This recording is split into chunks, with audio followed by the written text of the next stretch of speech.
Hey, what's going on, folks? Excuse me.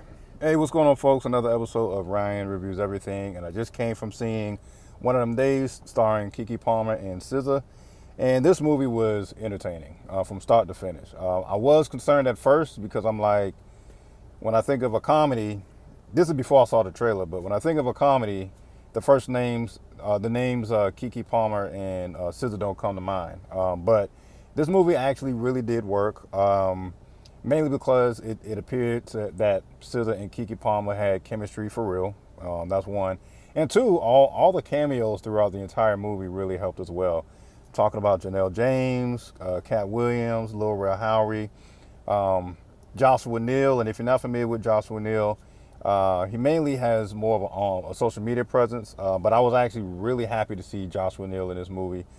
Just because I've been following for years, and he is extremely hilarious. So I'm really happy for him that he was able to show that talent just on a big screen.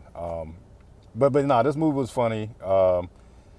It reminds me of like an updated version of Friday, and I mean that as a compliment. Friday is a classic.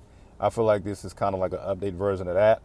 Um, yeah, I highly recommend anyone to check it out. And also, for what it's worth, SZA really exceeded my expectations in terms of her performance. Um, I didn't have high expectations. My whole thing was I just hope she doesn't have some type of cringe-worthy, acting where it's like where it kind of turns you off from the movie. She was far from that. She really exceeded that. She really got into character of like the best friend who can just make some bad decisions here and there. Highly recommend anyone to check it out. Very funny.